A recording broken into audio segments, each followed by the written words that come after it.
Iranian hostage crisis began on November 4, 1979, when radical Islamists seized the U.S. Embassy in Tehran, taking 52 American diplomats and citizens hostage. This event marked a severe escalation in U.S.-Iran tensions following Iran's 1979 Islamic Revolution and dramatically impacted international relations between the two nations. The crisis was triggered by deep-seated resentment towards America's long-standing support for the deposed Shah of Iran, Mohammad Reza Pahlavi, particularly after the U.S. granted him asylum for medical treatment. This act was perceived by radical Islamic revolutionaries as a continuation of U.S. interference in Iranian affairs. They were paranoid that America was executing a broader plot to free Iranians from the grip of radical Islam by reinstating the Shah's regime. The U.S. Embassy seizure was a radical message against American principles and foreshadowed just how far radical Islamists were willing to go in order to globally export their radical Islamic revolution. The hostage crisis cast a long shadow over U.S.-Iran relations, escalating hostilities and significantly influencing American politics, notably contributing to President Jimmy Carter's defeat in the 1980 presidential election.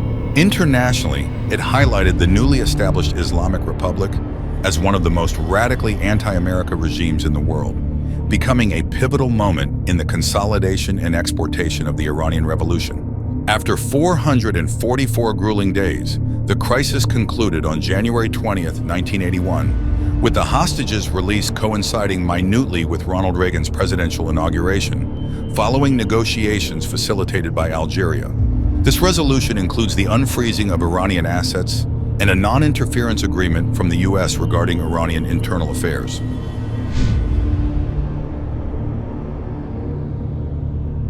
On the morning of October 23, 1983, Iranian-backed terrorist proxy Hezbollah killed 241 U.S. military personnel, including 220 Marines, 18 sailors, and 3 soldiers in a terrorist bombing of the Marine Corps barracks in Beirut, Lebanon. Minutes later, a second suicide bomber killed 58 French paratroopers. 6 innocent Lebanese civilians also lost their lives.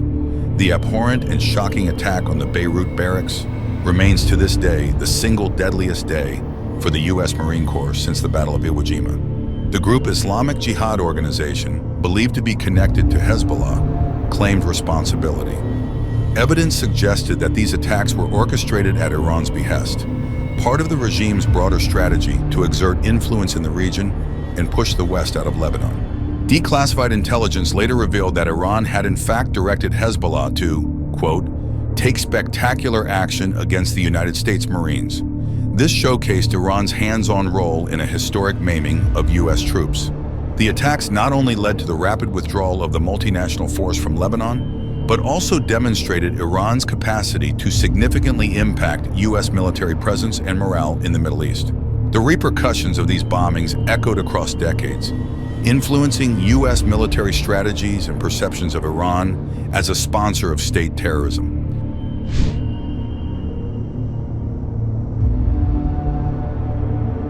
On the night of June 25, 1996, a devastating explosion at the Khobar Towers housing complex in Dhahran, Saudi Arabia, claimed the lives of 19 U.S. Air Force personnel and injured hundreds.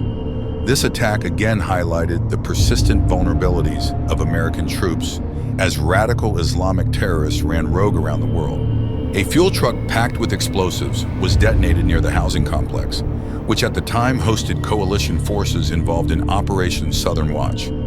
The explosion created a massive crater and caused significant destruction, affecting both military and civilian lives. Investigations by U.S. and Saudi authorities pointed to Iranian involvement with links to Saudi Hezbollah, a group believed to have received support and training in Lebanon's Bekaa Valley, a stronghold for Hezbollah activities supported by Iran. The complexity of the attack and the materials used suggested a well-organized plan with significant backing, possible only by state-sponsored terrorism orchestrated at the highest levels of the Iranian government. The bombing severely escalated U.S.-Iran tensions and had a profound impact on U.S. military operations in the Gulf. It led to changes in military housing policies and bolstered security measures for U.S. forces worldwide. The perimeter security around military housing and other critical infrastructures was significantly increased. Surveillance systems were upgraded with the latest technology, including motion detectors, cameras with night vision capabilities, and automated response systems. Moreover, the Khobar Towers bombing remains a grim reminder of the threats faced by U.S. forces abroad and continues to influence U.S. foreign and security policies in the Middle East to this day.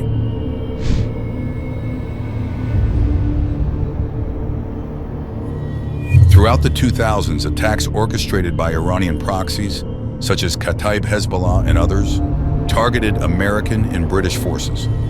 These include the deadly 2007 Karbala raid in Iraq, where 5 American soldiers were abducted and killed, and numerous rocket attacks on U.S. bases in Iraq that caused multiple American casualties. These proxy groups have consistently utilized advanced military tactics, such as drone and missile technology, to strike at the heart of U.S. military operations, significantly heightening the human and strategic cost of America's presence in the region. If you haven't watched part 2 of this series, give it a listen and then come back to this part.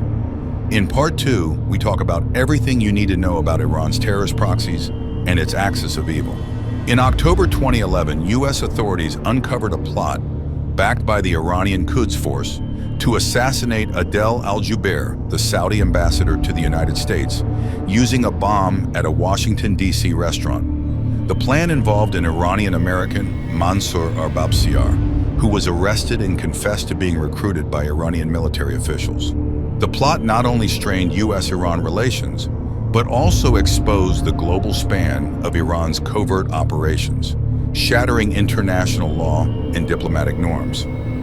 The U.S. Department of Justice charged several Iranian military officials in connection, revealing extensive links between the plotters and Iran's elite military units.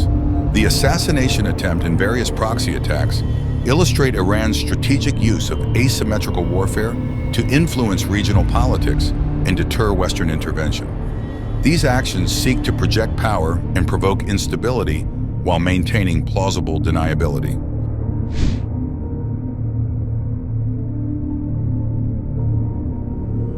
On October 7th, Hamas, supported by Iran, launched a coordinated barbaric assault on Israel.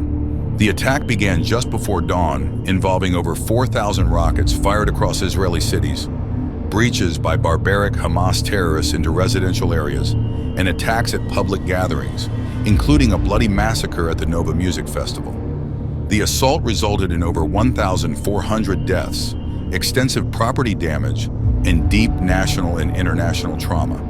The Islamic Republic of Iran has a significant hand in orchestrating these attacks. Training, funding, and strategic planning were provided by the IRGC, with specific tactics for the attack developed in collaboration with Hezbollah and Palestinian Islamic Jihad. Just days before the massacre, key meetings in Tehran confirmed the final go-ahead for the operations, aimed at undermining emerging Arab-Israeli relations. Then on April 13, 2024, Iran stepped from behind its proxies and launched a direct assault on Israel for the first time ever. This unprecedented strike involved 170 drones, over 30 cruise missiles, and more than 120 ballistic missiles targeting various locations across the country. The attack marked a significant escalation in Iranian military involvement in the region.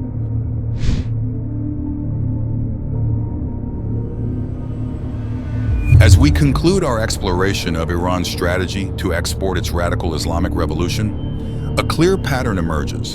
From the 1979 hostage crisis to direct missile and drone strikes on Israel in 2024, Iran has consistently utilized state-sponsored terrorism and proxy warfare to assert its influence and challenge Western dominance. Understanding Iran's historical and current strategies is essential for crafting effective international responses. The global community faces significant challenges in addressing Iran's actions, which require coordinated diplomatic, economic, and military strategies. In the next and final part of this series, we'll look at how America has handled the threat of Iran, from Barack Obama to Donald Trump to Joe Biden.